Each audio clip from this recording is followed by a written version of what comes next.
She barely glanced in my direction as she stormed into the kitchen. Even a simple hello or a familiar smile would have been welcome.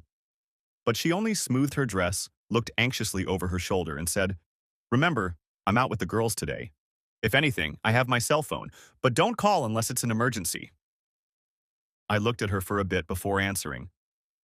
I wondered how she could expect me to believe that the tight little black dress she wore was meant for the girls, or the makeup, or the perfume. Did she really expect me to believe that girls like to see girls looking like this? I should have been offended that she thought so lowly of me. I should have been offended that she would allow such a degree of ignorance. But I wasn't offended because I knew I deserved it.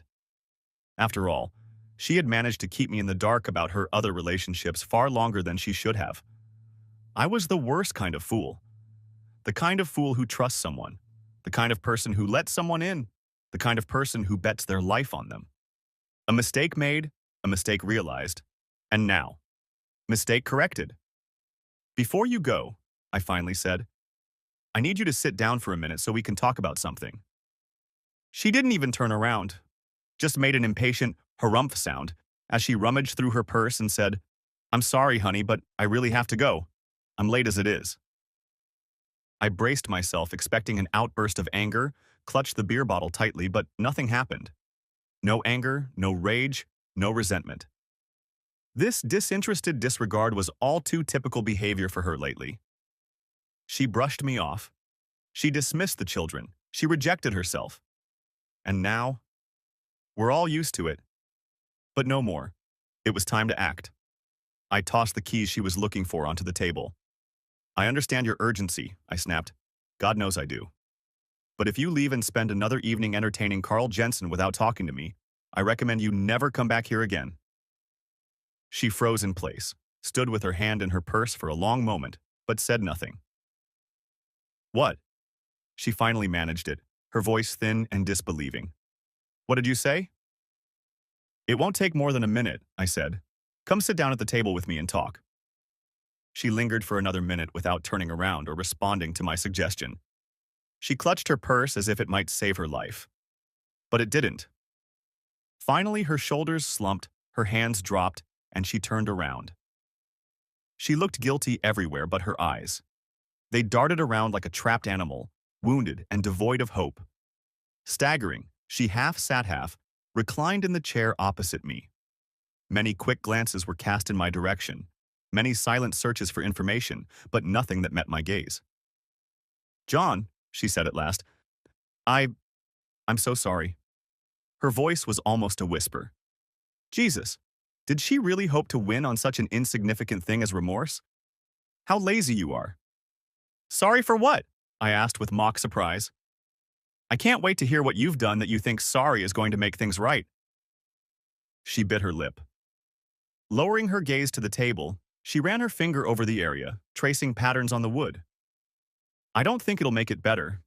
I know what a mess I've made, even if you don't believe it. But for what it's worth, I'm sorry for what happened." That was it, I smiled. Be magnanimous, be calm. The first step is behind us. "Thank you for having the respect not to lie to my face," I said honestly. "Not that it matters. No lie would have saved you from the truth of what I know. But it makes me think that maybe I made the right choice in not leaving." She paled slightly. "You're not leaving. I don't want you to leave," she whispered. "I don't love him, John. I honestly don't. I raised my hand, calling for her silence. When I saw her, ready for action, a temptation rose in my chest. "Don't hit her, no matter what you do. It would be so easy, so instantaneous. But if you start, you might never stop." "I know you won't," I grimaced, letting him know how valuable that knowledge was to me. "Or at least I know you think you don't. Either way, I've already listened to all your little excuses." "Listened?" She frowned. "What do you mean?" "Well, you silly bye. No. So far, everything's going according to plan. Ignore that tension in your guts, remember what's at stake. You're doing very well. Don't ruin it now." "It's simple," I shrugged. "I heard them when you said them to him." If it was possible, she lost even more color and got even smaller in her chair. You heard us?" I just stared at her, keeping my expression calm, and she looked away. Her eyes were moist. Brilliant, I suppose, was the most appropriate word. She took a deep breath. What are you going to do? I know it feels like I don't love you right now, but I really do. And I don't want to lose what we have. It would kill me if you left. I nodded. I know. Like I said, I heard you explaining all of this to him. I don't need a repeat. I could have killed you, you know. In any one of 1,000 moments, I could have reached out and finished your story for you.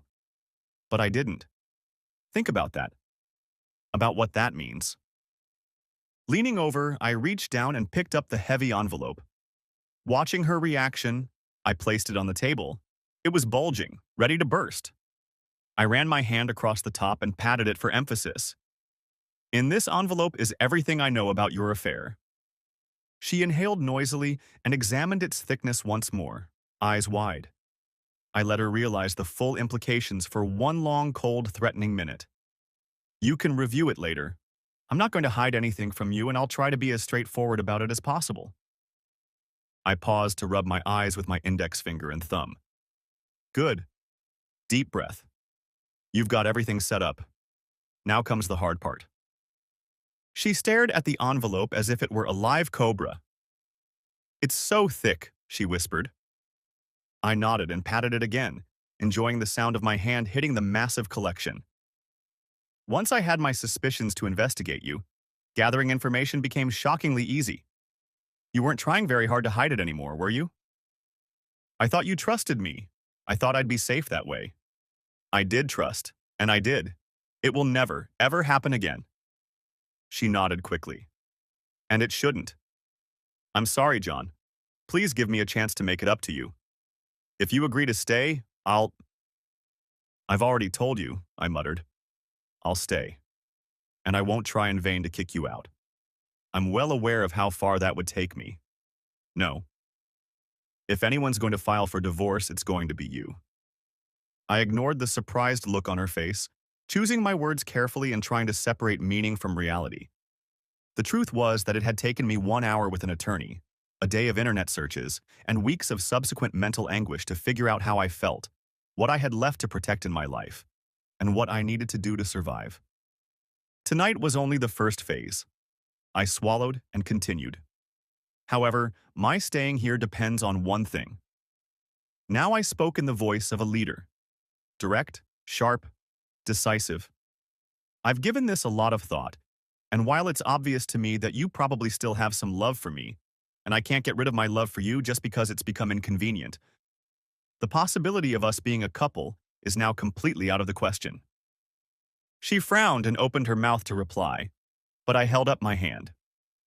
Your actions and the fact that you got involved in this affair and the way you're behaving in it make it clear to me that I'm not in a position to do for you what my former friend is now doing.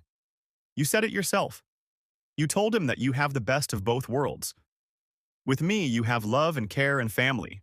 With him, you have someone who, turns you inside out. I think that's what you said, I grimaced.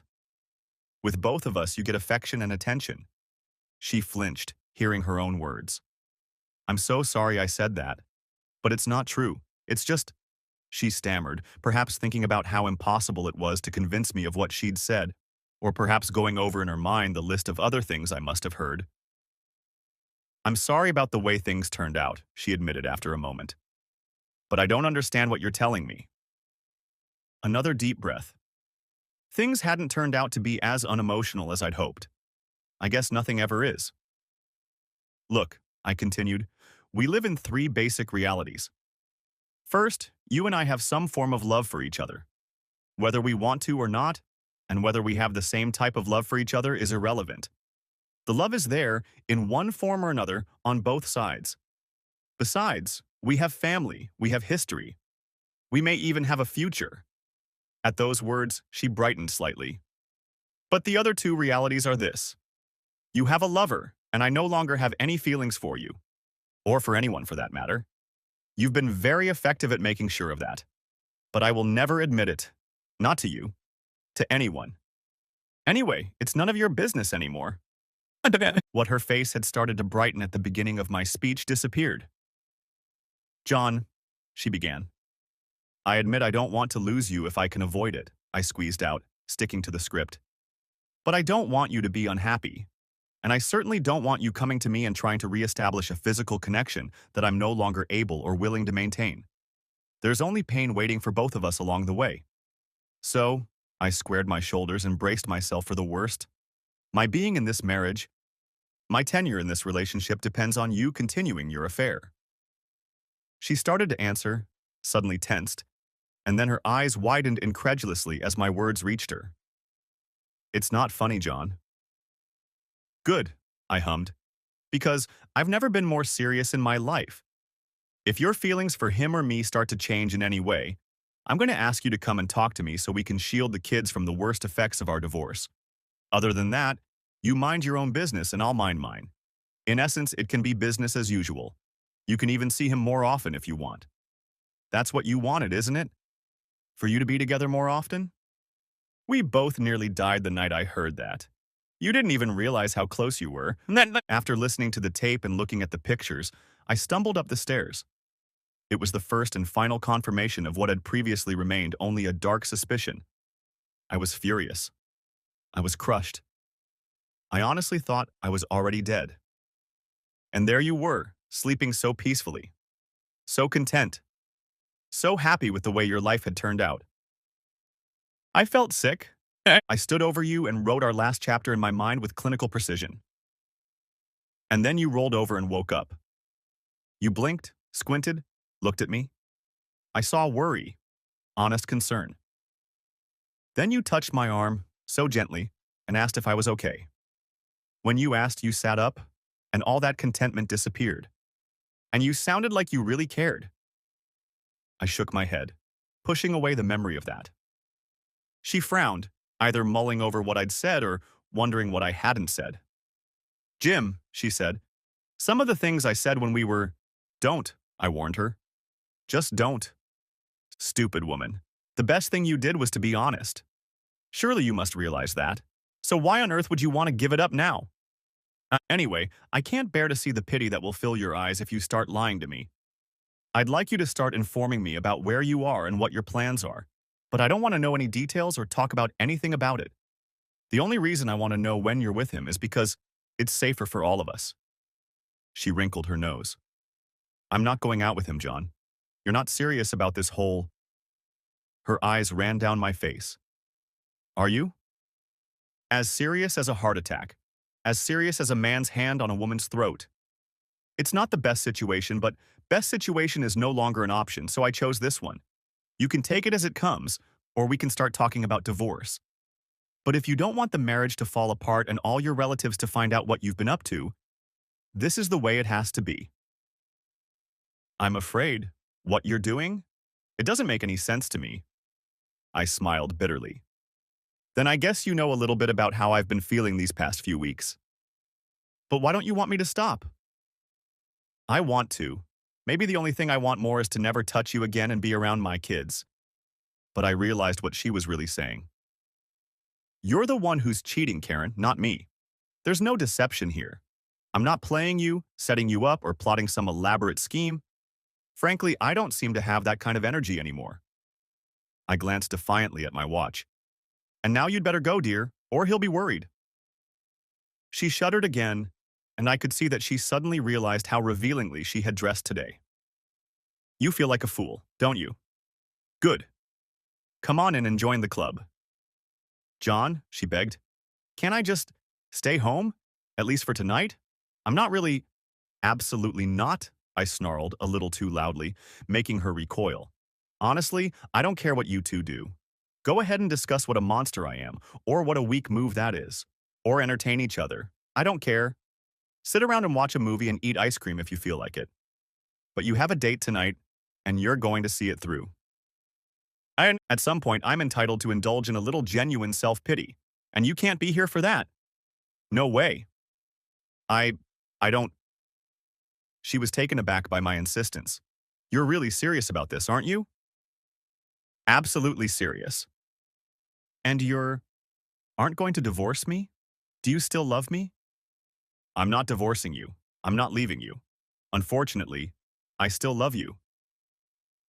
She studied me for a moment, looked down at the table, and then nodded slightly. I won't pretend to understand, she admitted slowly, but I'd probably be a fool not to take you up on your offer, wouldn't I? I suppose that's what most people think. She stood up slowly, her overly feminine figure emphasized by the dress. I averted my gaze. I'd never been a fan of ogling strangers. In the 3 months since her affair had begun, Karen had gotten in shape. She, like most women, had maintained her gorgeous feminine figure. But in college, she had acquired a little fat around her middle that never disappeared. Now it was gone, and I had never seen her so trim and beautiful before. She spent a fortune on new clothes and even traded in her mom's old minivan for a sleek white SUV. In essence, she had become someone else. Apparently, Carl had been the impetus for her to try on a completely different life. Maybe that's what he gave her in the end, a chance to stop being a wife and mother for a while. I didn't know or care about that. What I did know, though, was that all these changes were giving her away. In fact, it was the SUV and the way she had taken a liking to it that finally brought me out. You see, she wanted it because it mirrored her love partner's car. Both lovers thought it was cute, that they were a match. She bit her lip. "What time should I be home?" she asked uncertainly. Well, I thought to myself, you always got home from your bachelorette parties around 10, but that was mostly to help keep the lies going, wasn't it? She lowered her eyes and nodded. Then I guess you come home when you're ready to go back. Something about saying that sentence out loud gave me away. For a brief moment, I couldn't keep the sadness in my voice that I'd been so diligently holding back for weeks, and I saw the flicker of guilt on her face when she realized it. She shifted her weight. Really, John, I don't have to go. I don't even want to. You'll go. I don't need your goddamn pity, bitch. What are you going to do while I'm gone? Ha! I'll be hurting myself, you mean? Or look for a way out? Give up and end it all? Don't flatter yourself. Oh, I looked around the room. If the girls aren't busy, maybe we can go out to eat and rent a movie.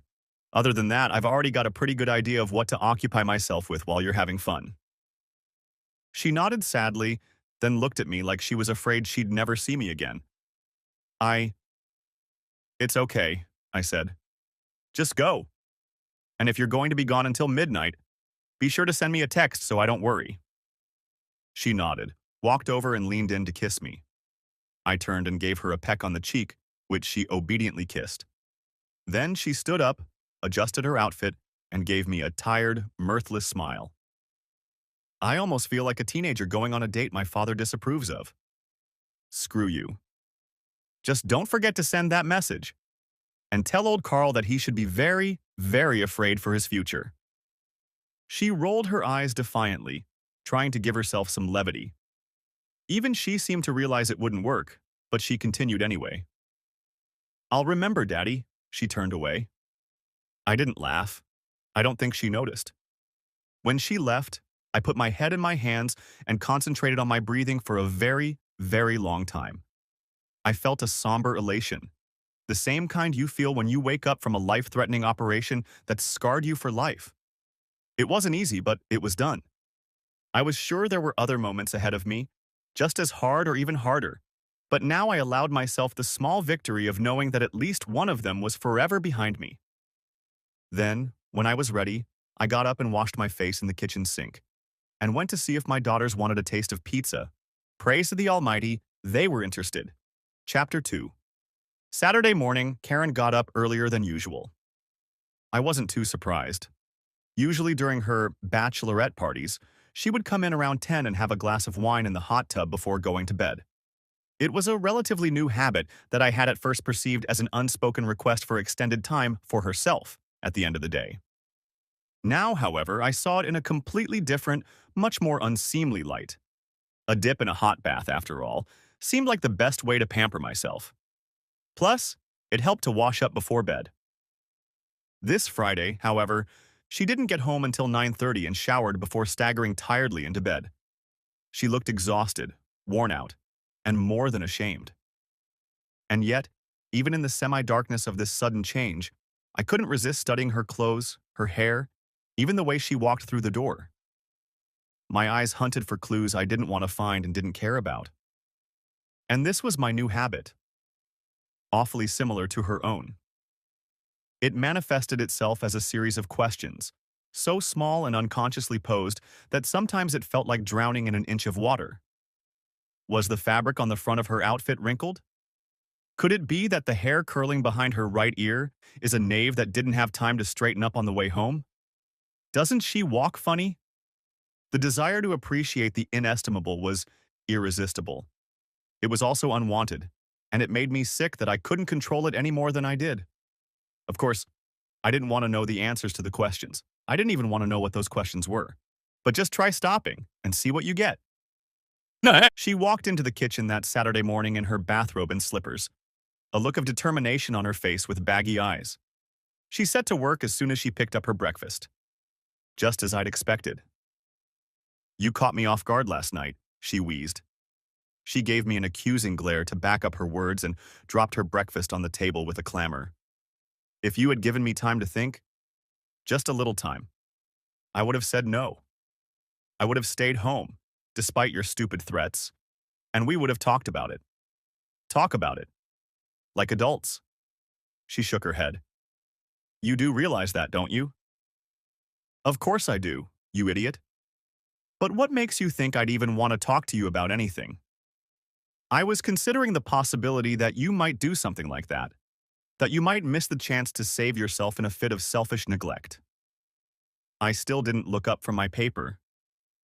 That's why I decided not to give you time to think about it. I was doing you a favor." I could feel her annoyed look on me. I was enjoying it.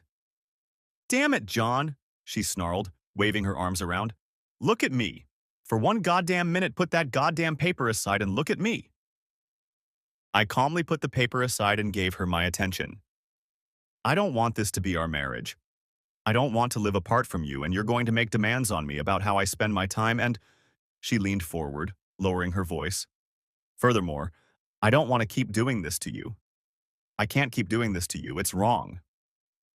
Well, that was over the top. "Doing it to me?" I snorted derisively. "Oh, I really don't think you understand, Karen. It's not something you do to me. It's not anymore. It's something you've already done. It's been. It's an action." The bullet left the chamber, flew through the air, and lodged deep in the meat and bone. I leaned forward. "That may not. Cannot. Can. Did you get that? Did I even get through to you? We can stop harping on this topic because nothing we say will ever change what has been done. You, my dear wife, betrayed me. You lied and cheated. Our family, our life together, it will never, ever be a part of your story or the story of our marriage. It will never be a part of who you are. And while it's certainly not what I wanted, you made the decision without any input from me. And now you don't like living with the consequences, but you can't undo it just because you've discovered that your little adventure has terrible consequences for the rest of your life. Stop it, John. Just stop it." There were tears in her eyes. They must have seemed quite real. "Does our marriage mean nothing to you? Don't you really care at all? It's so damn unfair that—" "Don't talk to me about fair." My fist came crashing down on the table, knocking over my juice and spilling it all over the floor. I didn't even notice I was moving. Shit. Closing my eyes, I took a long, deep breath and thought of cool mountain streams. Then, regaining my composure a bit, I continued. If you look at your situation clinically, if you really step back and think about alternatives, then I think you'll begin to understand where this doubt you're experiencing now is coming from. It's not love. It's not hope. It's not concern for your marriage. It's guilt, and it's fear. Do you understand? They're not based on rational thought.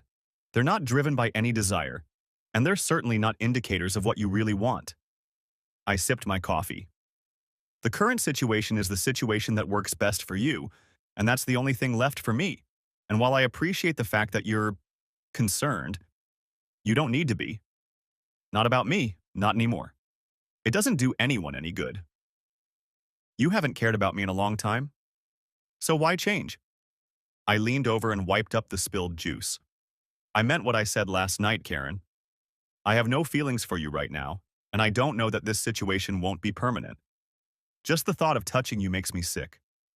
So on this one very important issue, you and I are at odds. I also doubt I can be this close to you without my hands around your throat. I'm not willing to risk it to find out. But I also meant it when I said that I love you and that I have no intention of leaving. Of course, my feelings may change in the future, as may your feelings for me. But the only way I can see right now to leave is if you start using your affair to publicly humiliate me, start showing signs that you're falling in love, or break off the relationship and try to force me to be with you in a way that I don't want to do.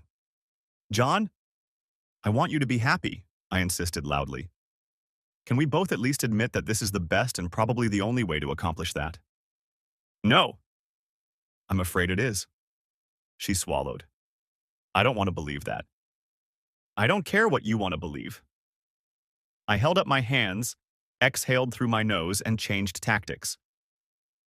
Do you realize, Karen, how happy you've been these past few months? Silence. Oh, yeah, I waved my hand. Smiling, relaxing, laughing at bad jokes, and listening to the girls tell you about their day. You were more cheerful and attentive than I've ever seen you before. I'm hardly lying about that either. When you start to feel guilty about how good your time away is, you show amazing flashes of deep care and concern. Maybe if you see it your way, it will become true for all time. The girls will benefit from it, and you'll stay out of my hair. Come on, do something for someone else for a change, Karen. John, she stammered. I didn't realize. Of course you didn't realize. Why would you? Your attention was elsewhere. She tilted her head. I wasn't trying to throw that in your face, you know. I swear I didn't try. It's just, when I was with him, I missed you. All of you, I mean. My family. It made me realize. She covered her mouth with her hand, trying not to cry. I know. I took a bite from my food. But then, that was 3 weeks ago, when his mom got sick. He flew out to see her and you couldn't see each other for 4 or 5 days. I shook my head and grinned unfunnily. You really have turned into a monster, haven't you? I haven't seen you this angry since you had all that pain during your second pregnancy. I paused to poke at my food with my fork some more. I didn't bother to take a bite, however. And I don't think I've ever seen you so angry. Never? We took the brunt of your anger over being denied something we couldn't even give you. And how fair was that? Now she was crying in full voice. I didn't mean to. Good. Break her, and then help her see her way back. And don't you dare give her a chance to reconsider her options. The thing is, you were generally happier than I can ever remember, and it affected your behavior in the house. It affected me and the kids too. Your happiness made everyone's life a little easier. So why would any of us want it to go away? I want to be happy with you, she insisted wetly. But we don't get to choose, do we, bitch? You're happy with me. It's just that what you're doing with him confirms it. I'm so scared, she wiped her nose with the sleeve of her robe. I'm afraid you're going to leave me. You know I won't. She shook her head. But why aren't you afraid? If we were separated, if you did this to me, I would... God. I decided that she ought to be a little frank, and at least just on this one point. So far, she had been so patient and accepting of all my little lies. One little truth might be granted. I'm terrified, Karen. In fact, I'm terrified. Do you want to know why? She nodded. I'm scared because it turns out I'm all alone. Do you have any idea what that feels like? No, of course you don't. I set my fork aside. For a very long time, I thought I had a lot of things going for me. I was privileged, you know? Victorious. I looked away. Now I find that I have almost nothing to lose, and I'm very afraid that I won't be able to protect and keep it. And it just so happens that you're not on that list. But maybe she already knew that because she ran out of the room in tears.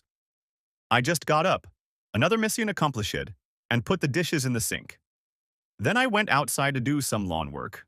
When I came in a few hours later, wiping the sweat from my face with my sleeve and anticipating a cool shower, the contents of the envelope, were strewn across our bed.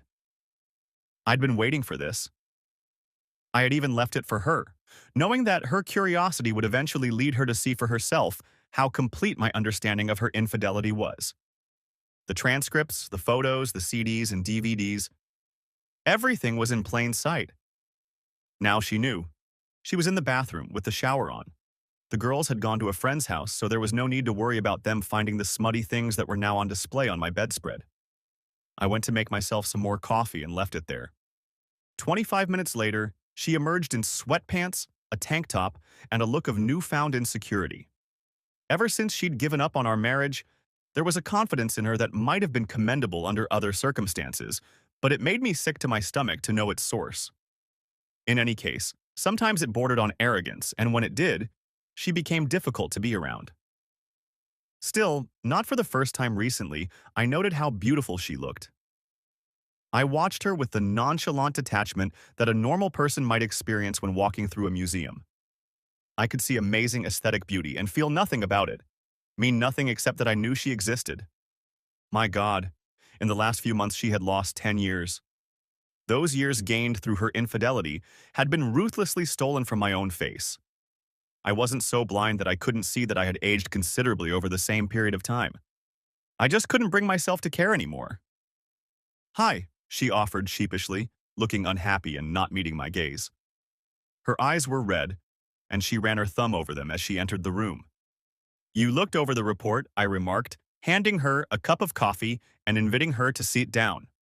She nodded. "I didn't realize that. I mean, I know you said you knew everything, but—" She sipped her coffee. "If it helps, that knowing everything is exactly why I decided to stay. If all I had was a few grainy snapshots of you sleeping with him, I think I would have handled it a lot differently. And we'd both be worse for it, by the way. Knowing everything made me realize you were still interested in us, even if the returns were getting smaller and smaller for all the other investors. Well, I certainly didn't feel like a good person seeing it all laid out like that." She sipped her coffee. "It was even harder to realize that everything I'd looked at and heard, you'd seen and heard too. Realizing that you knew everything we did together, everything I told him." She looked up. "You even knew about the car?" I nodded. She shook her head in surprise. "And you didn't even try to stop me. You let me trade in our family van with all its memories, and you knew exactly why I wanted that SUV from the beginning." "Oh no, I didn't. You can't take it out on me." At that point, I didn't know yet. In fact, the fact that you wanted that car, that particular car, was part of what made me ask questions. You think I didn't notice it was exactly like Carl's? You should have seen your face when you noticed it in the parking lot. I clenched my jaw. "Like a goddamn kid's. For Christmas." She made a grimace. "Like a baby's. That seems like a good description for me lately." "No. Happy. Happy is a good description for you lately. And maybe that's all that matters. The rest—" I waved my hand dismissively. She looked at me skeptically. "You can't expect me to believe that you're not dying inside, John. Christ, I can see it written all over your face." "That's strange, Karen, because you certainly didn't notice it before. In fact, you hardly saw me at all." "Okay, so I'm hurt," I shrugged. "Would it hurt less if I left? Or if you had left?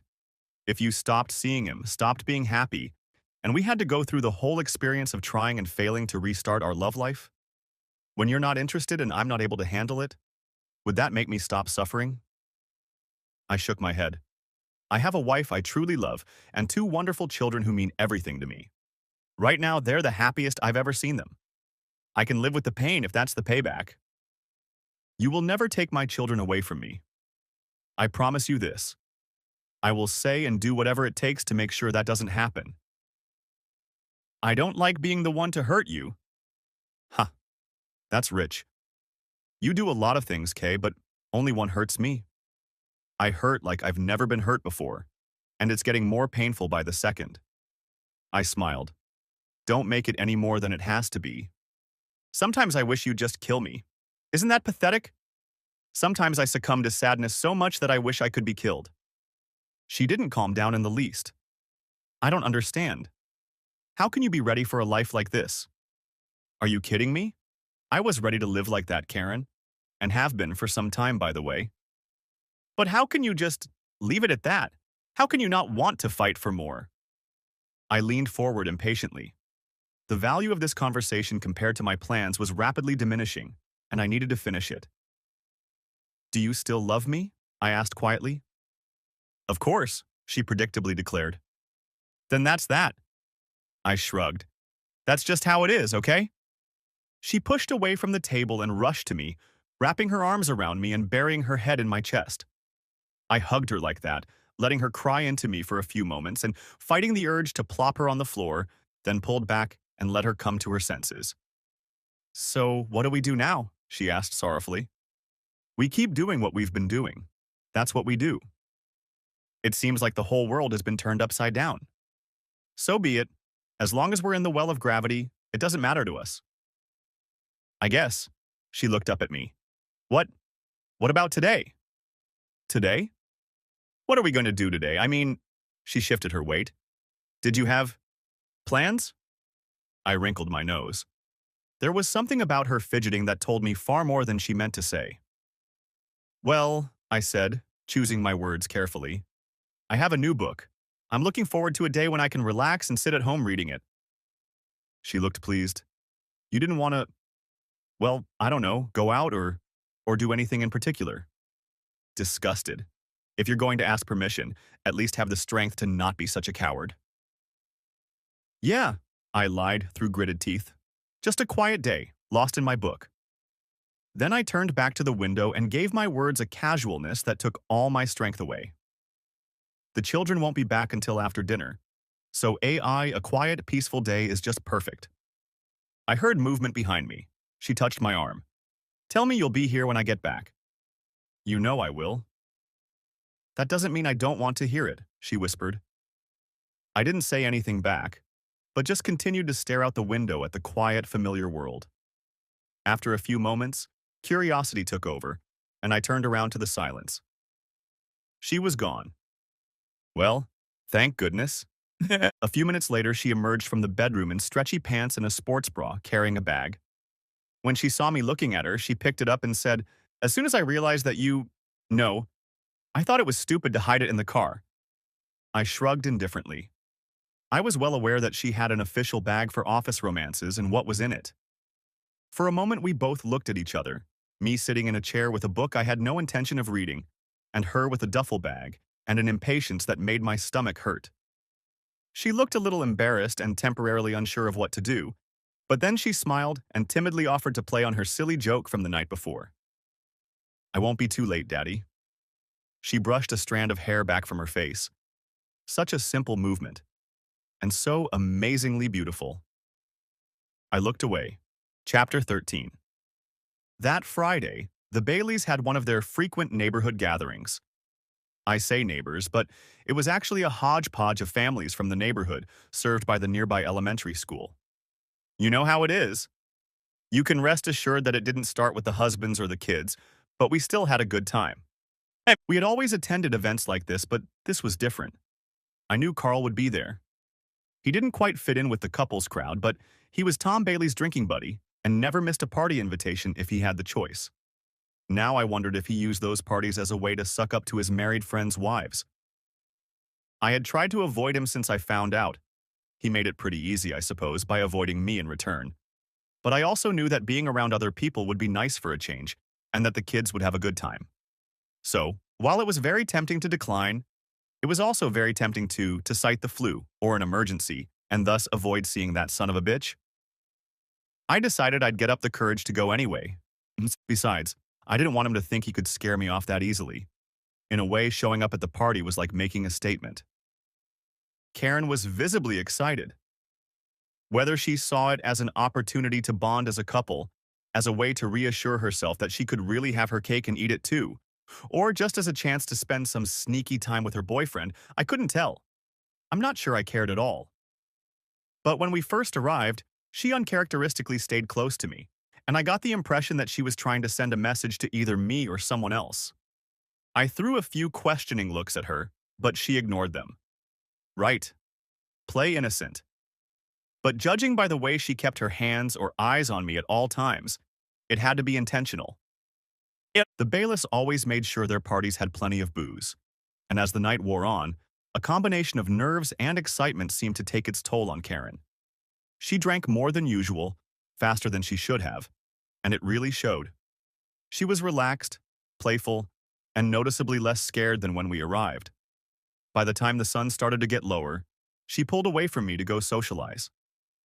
When that finally happened, I don't think she looked back at me once, so I guess the reunion theory fell away on its own. It wasn't long before I noticed that she and Carl happened to be in the same conversation group. It didn't happen too often, but often enough. And my clairvoyance told me that it was done on purpose to make it look like a coincidence, which it definitely wasn't. They never did anything that would alert the uninformed, but for those who were already in the know, it was hard not to notice the way their eyes lit up when they looked at each other, or the way Karen laughed a little too hard at Carl's jokes. Especially when she thought no one else was paying attention. The evening progressed, and the drinks continued to pour in rivers. A few times when the conversation got particularly lively or laughter broke out, Carl would put his hand on Karen's shoulder or she would touch his chest. It was never enough to give them away, but it touched my heart and caused an unsolicited heat in my gut. Jesus Christ, I thought. Is she messing with me? How could she do this right in front of everyone? What the hell was she thinking? Did she even care about anything? Or about anyone? Somehow I thought I could hide the extent of my pain from her and count on her to respond appropriately. I thought she would be human enough to grasp a modicum of the truth. Obviously, I was wrong. As I watched, the group they were in dispersed, leaving the two of them alone for a few moments. They were talking quietly, Carl was leaning into her slightly, and Karen was giggling playfully. And then Karen did something that completely stunned me. She looked around the party, her eyes scanning the mass of her friends with a kind of arrogant amusement, and she laughed. That's when I finally realized what they were really up to. They were playing a damn game with us. They must have talked it out in advance. Probably before I ran into her, though she obviously didn't see fit to cancel. I could just hear how intrigued they must have been. Let's see how far we can get by pretending to be a couple in plain sight, so no one will notice what we're up to. That's why Karen made sure to stay close to me and maintain physical contact with me. It was both a signal to her partner in crime that it wasn't safe to start the game yet, and a way to reassure me that I wouldn't notice what pranks she was up to later. Being close to me was just a way for her to prepare for the game. I leaned on the railing, suddenly feeling very tired. My wife had used me as a prop to play a romantic game with her lover in front of our closest friends. She used those friends as props too. Our friends. To the two of them, we were all just toys, just people they could fool. I looked around the party. These were people who had treated us well over the years. Much better than Carl, I realized.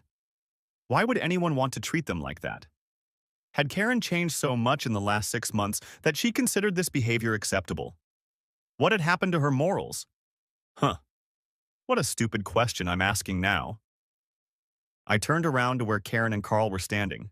They were already gone. I frowned and scanned the party, hoping to find them. When that didn't work, I wandered around a bit, expecting to spot them among some new company. But I didn't see anything. I walked through once more, trying not to look desperate in my hunt. Several times I had to politely deflect attempts to strike up a conversation. I looked around the backyard twice before entering the house on the pretense that I needed to use the restroom. There was nothing there either. Then, walking past the living room and back to the street, I saw them.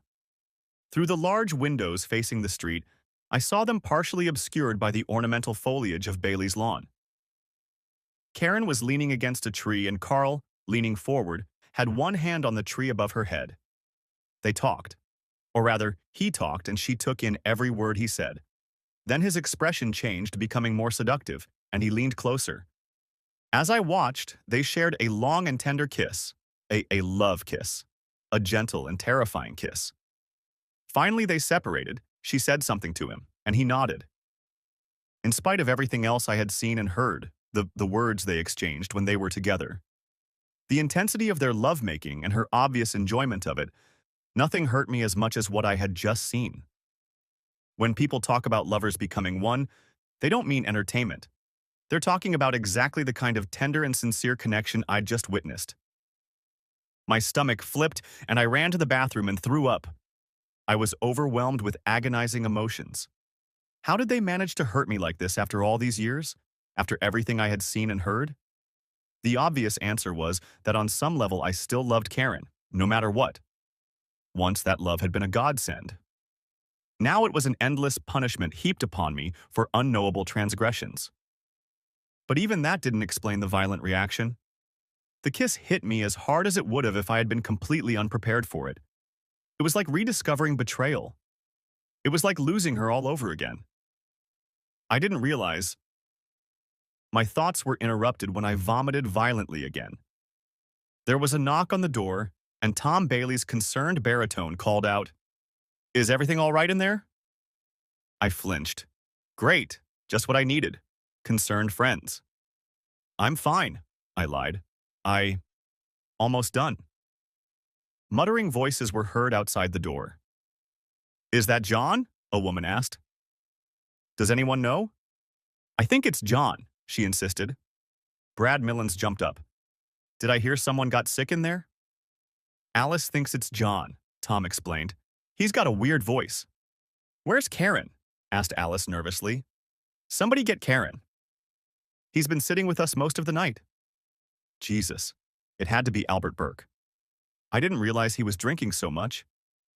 Maybe it's the flu. "It's out of season for him." Alice. "He certainly didn't drink that much," Albert repeated. And then, as if teasing fate itself in the schoolyard, came Carl's light, humor-filled voice. "Well, you know, some people," he grumbled, "just don't know how to handle liquor well." "I'm fine," I immediately shouted. "I'm fine, and I'm coming out." Standing up and flushing the toilet, I walked over and rinsed my face in the sink. The voices died down, and a second later I heard another knock on the door. A quiet knock, touched with the hesitation that such sounds can have. "John?" Karen's concerned voice rang out. "John, are you okay in there?" I took a deep breath, holding back the response that slammed into my chest. Then I turned, opened the door to the hallway, and looked her in the eye. "Me and the girls are leaving," I snapped back. "Right now. If you don't want to go, then don't go. I don't care. You can ask your damn boyfriend for a ride. I don't care." Karen's eyes widened slightly, and the color left her face a little. A lot must have been going through her head at that moment, not the least of which was that I hadn't bothered to look around and make sure we were alone before pouncing on her to criticize her boyfriend. In anger, I could have easily revealed her despicable little secret. "Well, don't expect an apology, bitch. You could have easily done the same thing with your stupid little game. Hell, you know someone saw you and the gossip is already heating up. So, I guess you have something to think about now, don't you?" Yeah, none. She also must have realized that something must have happened to make me so angry. She knew I could hold my temper, had seen firsthand that I hadn't been drinking much tonight, and knew me well enough to know when I was furious. So I thought it was very telling that she didn't ask what was wrong or pretend to be upset with me. I guess she just didn't want to know the truth. "Let me get my purse," she stammered. "I'll be right back. Don't leave without me." Then she fled in the direction of the party. For a moment after her departure, the house was empty. I guess everyone had left to give me some privacy while I recovered from my supposed drinking binge. I fumbled in my pockets for my car keys, walked out into the main living room and tried to calm myself down. Peeking out the patio door, I saw Karen grab her purse off the table, which she had left behind, and hurriedly say goodbye to the people she had just laughed at. Carl walked over, trying to look nonchalant and failing once again, and said something to her as she walked by.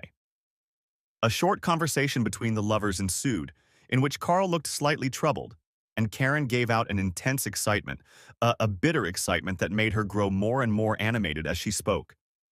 Her face reddened, her eyes widened, and she made numerous movements with her hands. If I didn't know better, I'd say I was watching a little love spat. Finally, nerves drew Carl dangerously close to her, and he said something under his breath. Her shoulders slumped upward, almost to her ears, and she glanced around the party, perhaps checking the other guests for awareness. None of them seemed to notice the obvious. She looked at Carl again, stepped back, and he said something else to her, which made her shake her head. He continued to speak. She shook her head again. He moved closer to her again, this time looking at her with hurt puppy eyes, and spoke one last time. She paused, made a tiny nod, and turned to leave. I watched him watch her with his gaze, noting the cocky half-smile that appeared as soon as she turned away, and struggled to contain my rage. The ride home passed in silence. Karen stared out the side window with an almost complete lack of expression on her face. I wondered what she was thinking. Was she embarrassed by her behavior? Scared that she might have gone too far?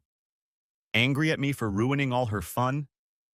Angry at Carl for pushing her into a game she now regrets? Or maybe she was just glad she'd had her fun and to hell with everything else? As far as I knew, she wasn't thinking about me at all. And maybe that was okay with me. When we got home, the kids ran downstairs to play video games, and Karen pulled an already opened bottle of Chardonnay out of the refrigerator.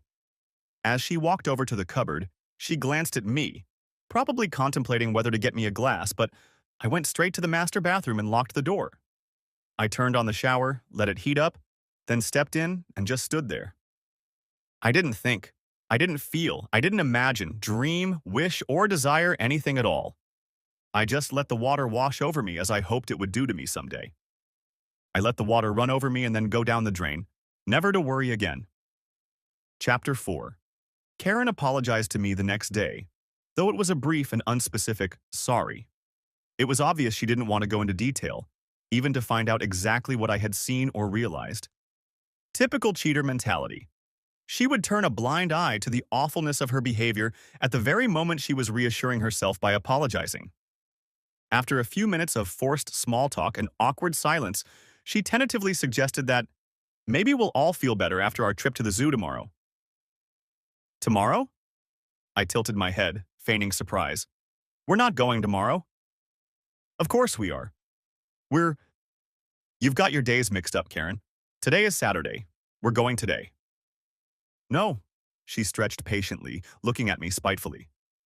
We're going on Sunday. We talked about it. I shook my head in feigned desperation.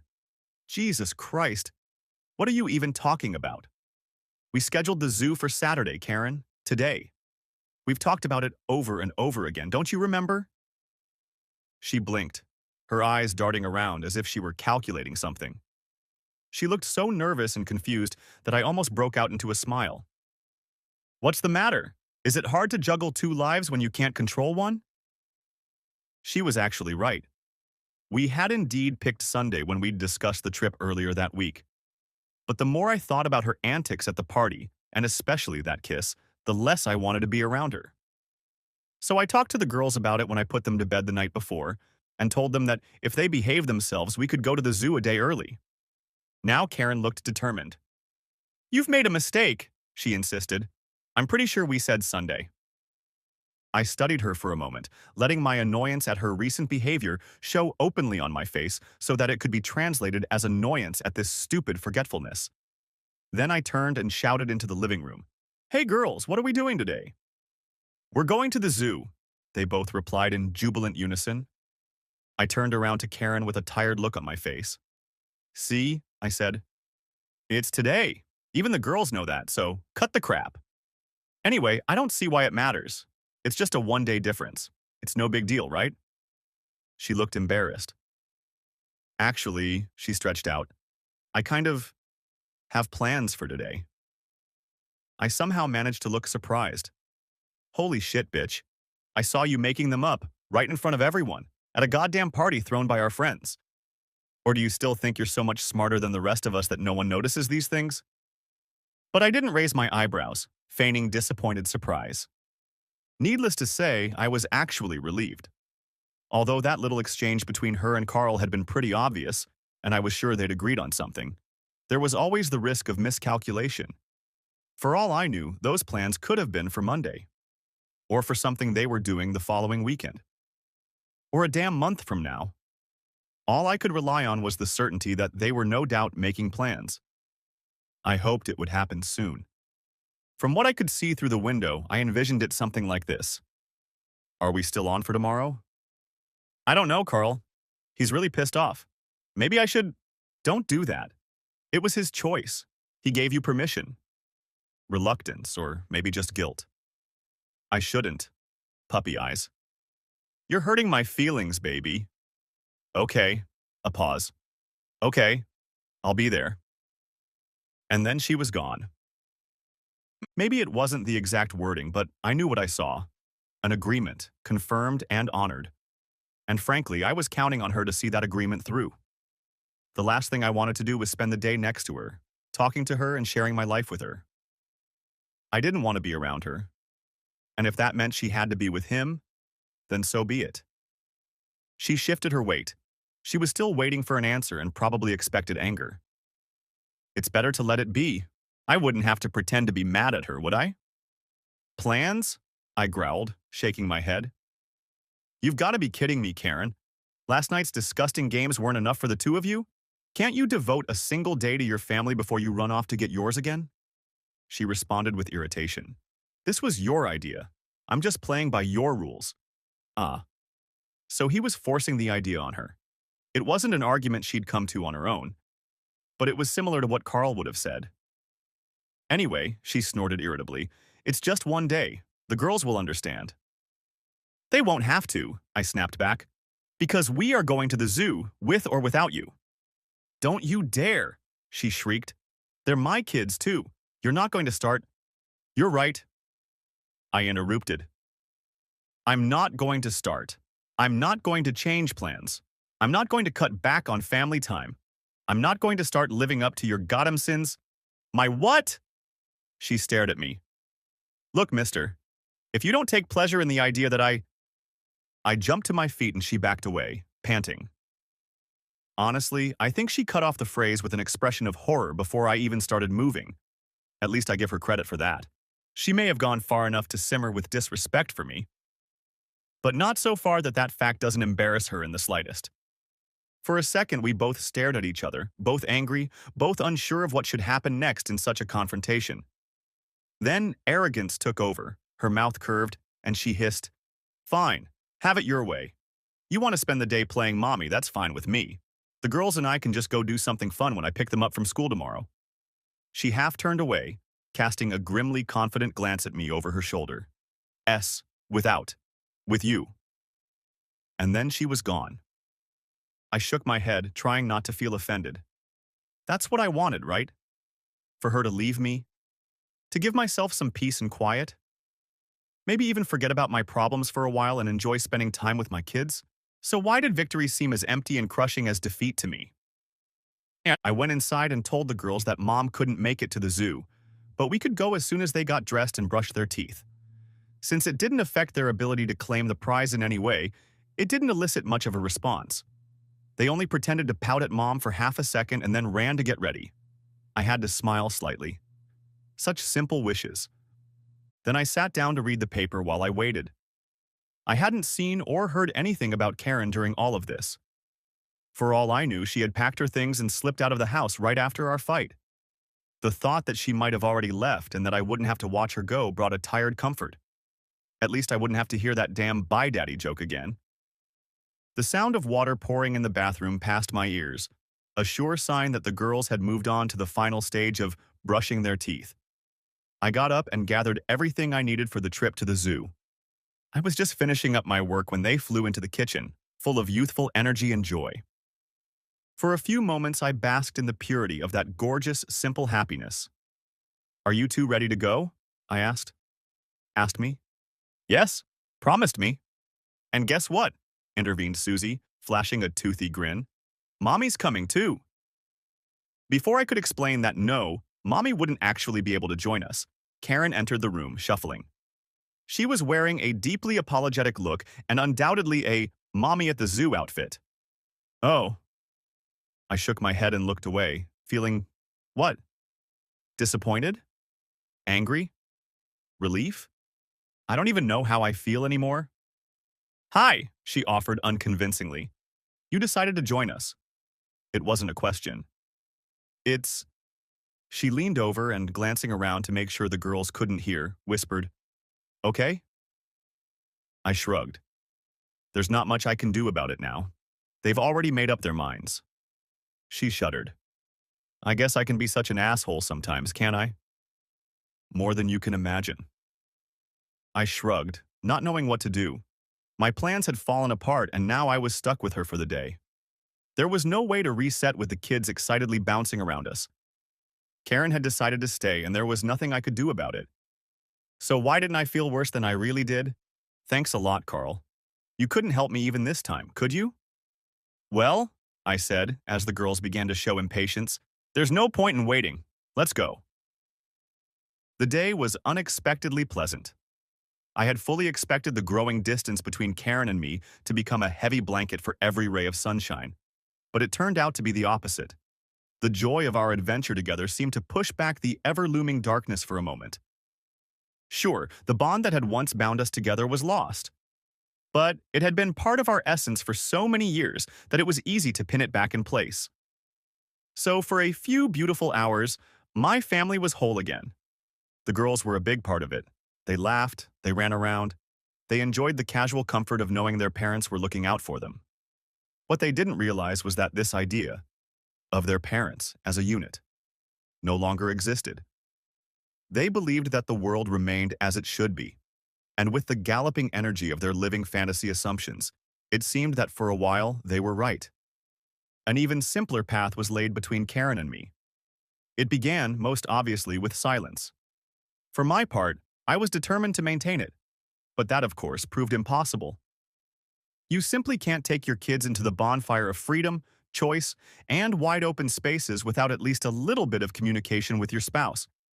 So, grudgingly, I skipped the slightest of interactions. And that messed things up.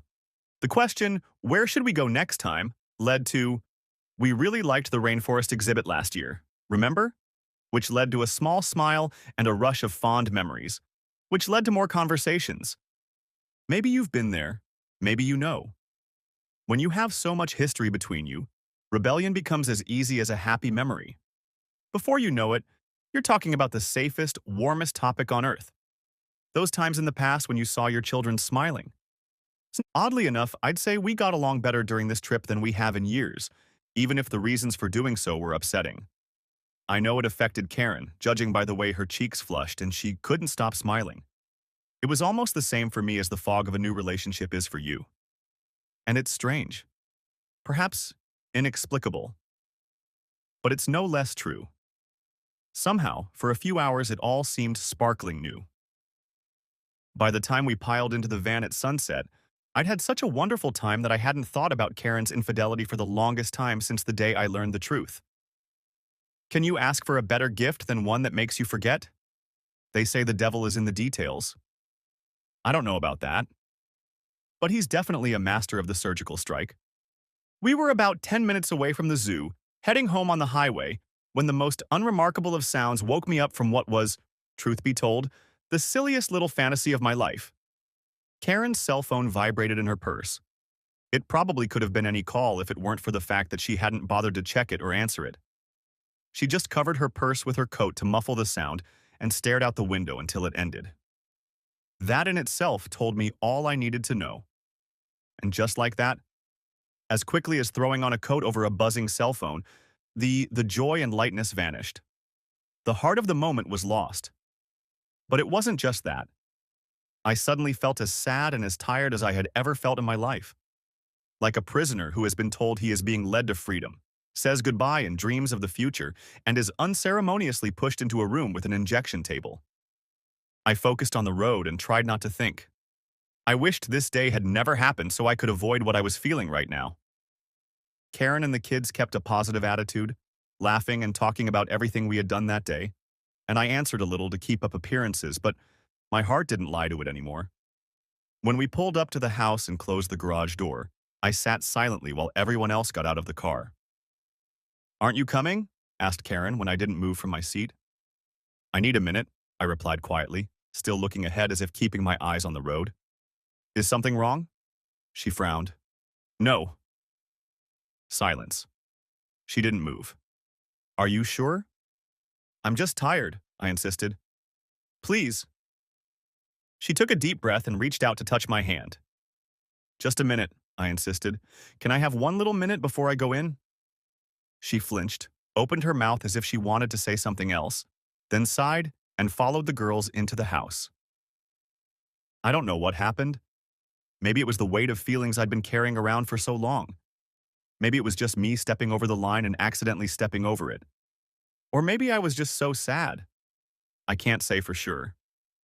But as soon as they closed the door of the house, I pressed my forehead against the steering wheel and sobbed like a baby. It was unlike anything I'd ever experienced. I'd never been a crier, not even when I was a baby. But now I was crying the way grief-stricken parents cry on the days of their child's absence.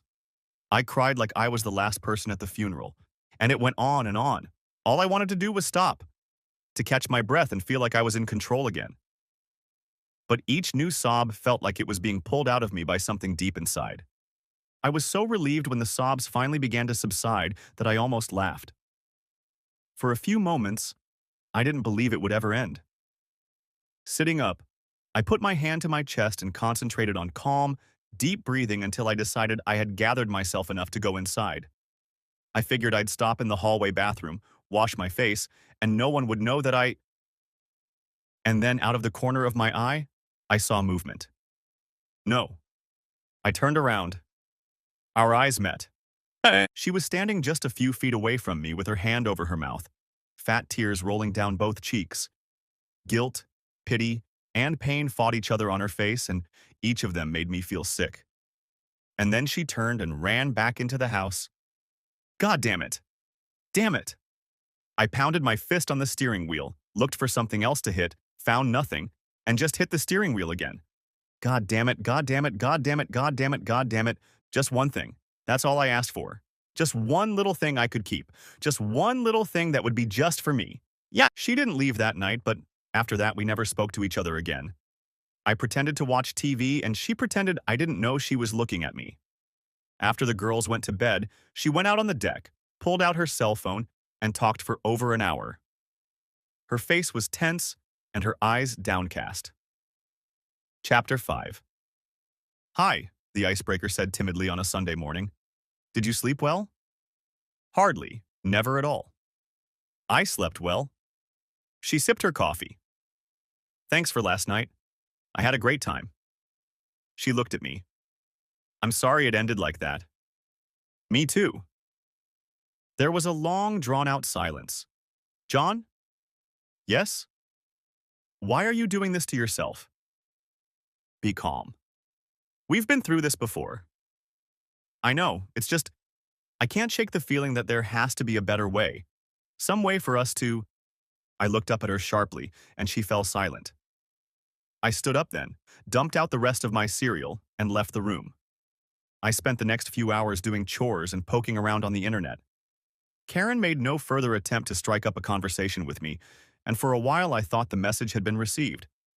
Then, a little after lunch, she took the girls to a friend's house, and when she returned, she had disappeared into the bedroom. I didn't hesitate long. I heard the shower running. It would get rid of her from me. And it wasn't that I wanted her. So why was I still plagued by these thoughts? Why were my insides twisting and tearing like they were sandwiched between two huge spinning gears? I pushed that question away, banished it from my mind, and looked for a way to distract myself. Because this really works. The situation was much worse than I had anticipated, however, because about 30 minutes later, the door to my office opened and there she stood. The girls are gone, she cooed, in a voice that could only come from someone who knows exactly how good they look and is sure of your reaction. I thought you might want to spend some time together. Don't do that, Karen, I warned. It won't help anything. It'll only make things worse. She moved forward. I'm not trying to fix anything. I just wanted to show you... Stop. I interrupted her as she started to approach. Don't you dare come any closer. Not now, and certainly not in those clothes. Her face tensed, but she ignored me and pressed forward. You know I can make it so you won't regret it. I slammed my hands on the table and jumped to my feet. I said stop. This time she actually stopped, and a little of her confidence seemed to fade away in the process. Please, John, she pleaded, determined to let the vulnerable woman continue what the sultry seductress had failed to do. I just want you by my side. I sincerely do. I've missed it more than you can imagine. I threw her a look that should have told her exactly what I thought of that statement. Tell me something, I snapped back. Who made you wear those outfits? Because I don't remember you wearing them for me before. Not once. She flinched. But I... like them? I thought you did too. I stood in the doorway, turned, looked at her, and shook my head. She looked embarrassed, maybe even a little humiliated. Welcome to the club. Unshed tears stood in her eyes. I wouldn't touch you for anything, I spat on the floor for emphasis. You see, I took an oath to be faithful to my wife, to share myself only with her, and I insist on sticking to that vow. It means something to me. And now, I looked her over with disgust. She's not here. I slammed the door behind me. The next time I saw Karen, she was dressed in sweatpants and curled up in a chair, flipping through the channels. She didn't look up at me as I walked by. Her jaw clenched slightly, but I don't think I should have seen it. Works for me, baby. She spent the next 2 weeks returning to the familiar family member lifestyle that had worked so well for her at the zoo. She still threw glances in my direction, letting me know she was checking to see if the ice was showing signs of thawing.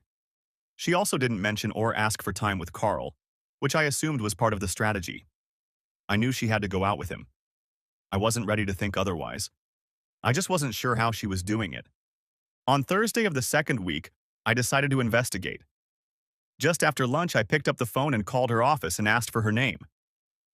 May I know who's calling? I didn't often contact her through work channels, usually preferring to text her if I needed to chat. It's her husband, I explained. There was silence on the other end. Is something wrong? I asked.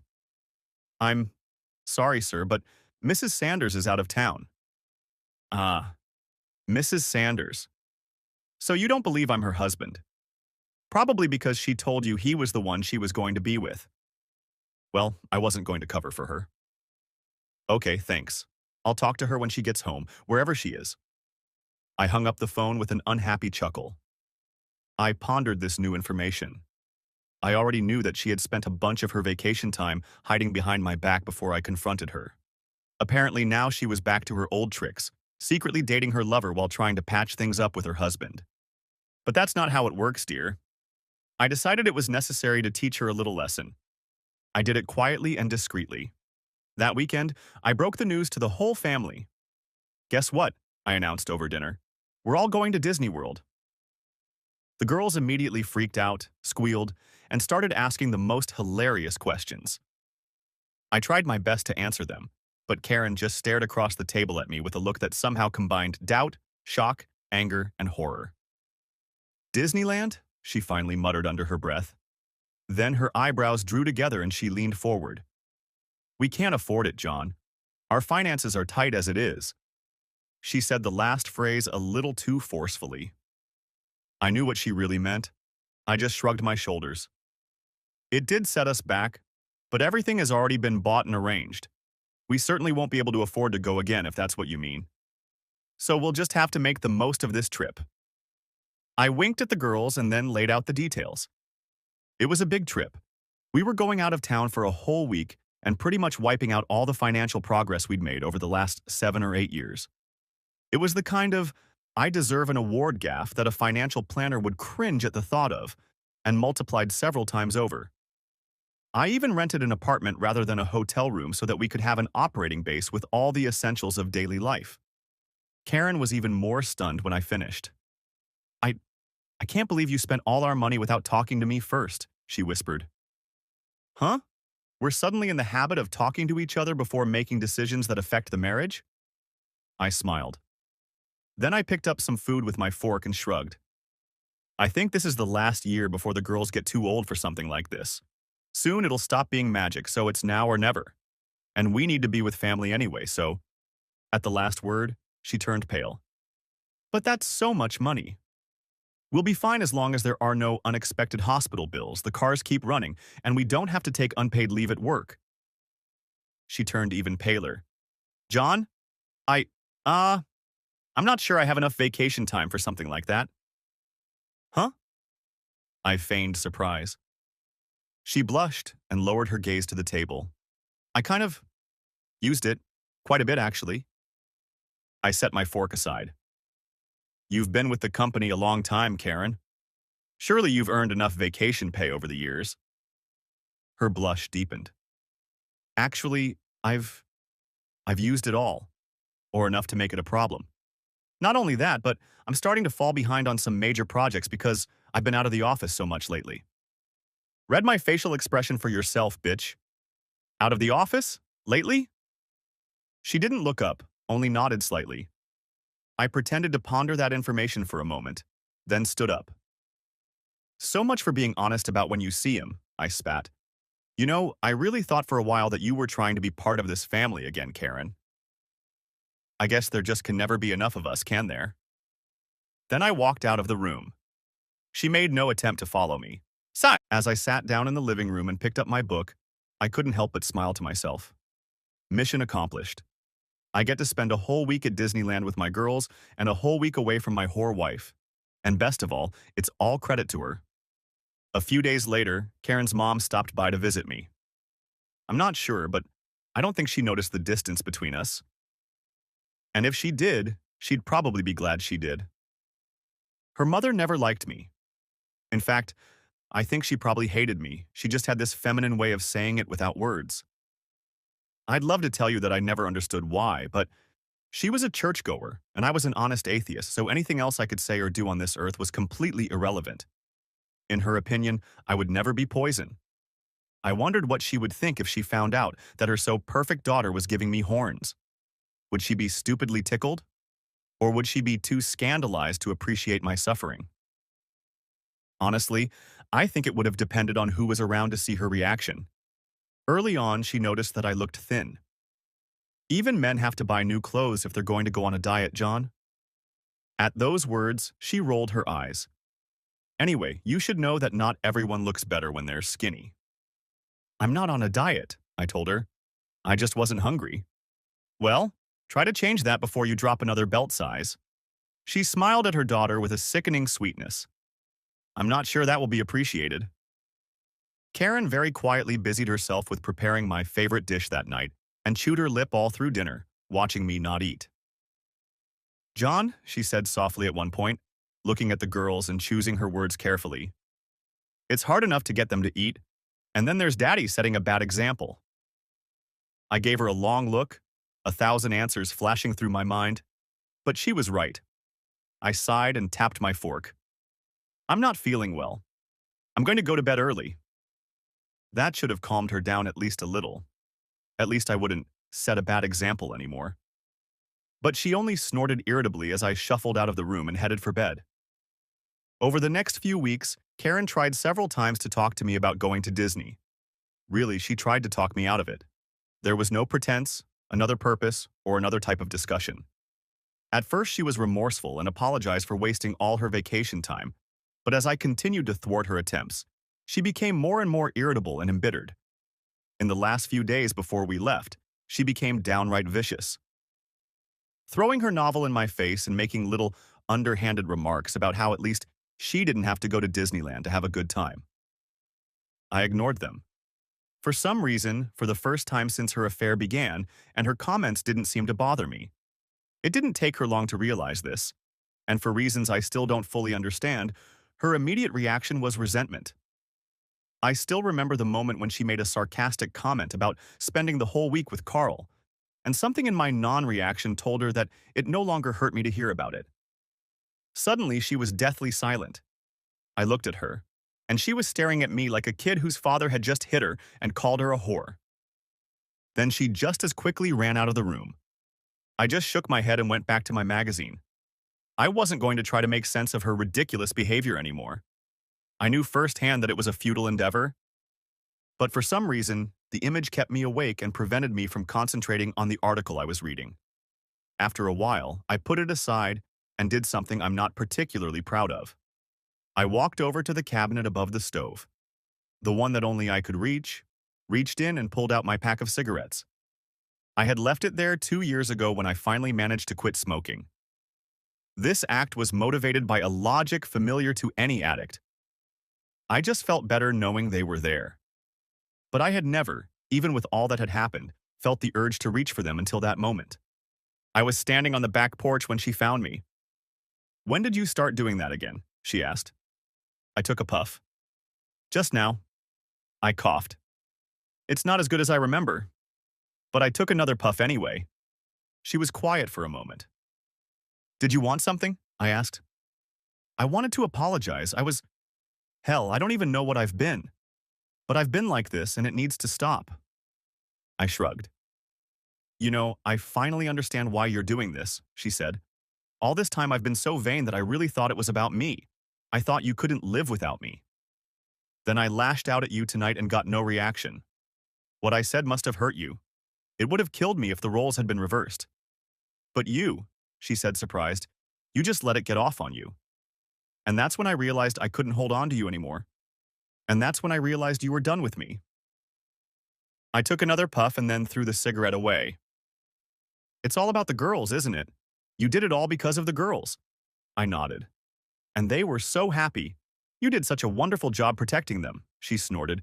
"You ruined your life so they could be kids for a little longer," I mumbled. "You're going to take pictures, right? At Disneyland?" She put her arm around her shoulders. "They'll never forget this trip, and it will be such a wonderful memory." Suddenly she broke into sobs. "It's the only way that I can survive. Sure, I'll take pictures." But I didn't say anything else and I didn't hug her. I just let her cry. She was someone else's problem now. "Thank you," she finally said, pulling herself together. "Thank you for the pictures." And then she disappeared into the house. The second part of this story is already on my channel. The link is in the description or in the comments.